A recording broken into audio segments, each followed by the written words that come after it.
Example പറയുകയാണെന്നുണ്ടെങ്കിൽ നമ്മുടെ ഫ്രണ്ട്സിന്റെ അടുത്ത് നമ്മൾ ഭയങ്കര ക്രേസി ആയിരിക്കും, എല്ലാ വീക്ക്നെസ്സും ഷോ ചെയ്യും. അവിടെ ഒരു ഫിൽറ്റർ ഇടേണ്ട ആവശ്യം നമുക്ക് വരുന്നില്ല. ബട്ട് ഒരു ന്യൂ പേഴ്സണെയാണ് നമ്മൾ മീറ്റ് ചെയ്യുന്നുണ്ടെങ്കിൽ അവിടെ കുറച്ച് കാമായിട്ടായിരിക്കും നമ്മൾ സിറ്റുവേഷൻസ് ഹാൻഡിൽ ചെയ്യുന്നുണ്ടാവുക. ബിക്കോസ് അവരെ ഒന്ന് ഇംപ്രസ് ചെയ്യിപ്പിക്കേണ്ടതായിട്ട് നമ്മൾ ശ്രമിക്കും. ഇതൊരിക്കലും ആക്ടിംഗ് അല്ല, ഇതൊരു സോഷ്യൽ മാസ്ക് ആണ്.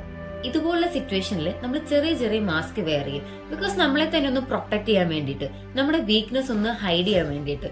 ബട്ട് കുറച്ച് കഴിയുമ്പോൾ നമ്മൾ ഒരുപാട് മാസ്ക് വെയർ ചെയ്ത് കഴിഞ്ഞാൽ നമുക്ക് തന്നെ ഒരു കൺഫ്യൂഷൻ ആവും, ശരിക്കും നമ്മുടെ ബിഹേവിയർ എന്താണ്, അല്ലെങ്കിൽ നമ്മുടെ പേഴ്സണാലിറ്റി എന്താണെന്നുള്ളത്. നിങ്ങൾ ഡിഫറെന്റ് ആയിട്ട് ബിഹേവ് ചെയ്യുന്നത് ഒരിക്കലും ഫേക്ക് ആയതുകൊണ്ടല്ല, നിങ്ങൾ അഡാപ്റ്റ് ചെയ്യുന്നതുകൊണ്ടാണ്. ഓരോ സിറ്റുവേഷനിലും എങ്ങനെയാണ് ബിഹേവ് ചെയ്യേണ്ടത്, അല്ലെങ്കിൽ എങ്ങനെയാണ് നിങ്ങൾ കംഫർട്ടബിൾ ആവുന്നത് എന്നുള്ള ഒരു മൈൻഡ് സെറ്റ് നിങ്ങൾക്ക് ഉള്ളത് കൊണ്ടാണ് ഓരോ സിറ്റുവേഷൻസിലും ഡിഫറെന്റ് രീതിയിൽ ബിഹേവിയേഴ്സ് ചേഞ്ച് ആയി വന്നുകൊണ്ടിരിക്കുന്നത്.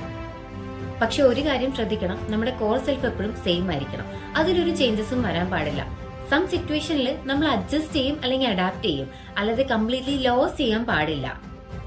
ഈ വീഡിയോ നിങ്ങൾക്ക് ഇഷ്ടപ്പെട്ടു കഴിഞ്ഞാൽ ലൈക്ക് ചെയ്ത് സപ്പോർട്ട് ചെയ്യണേ.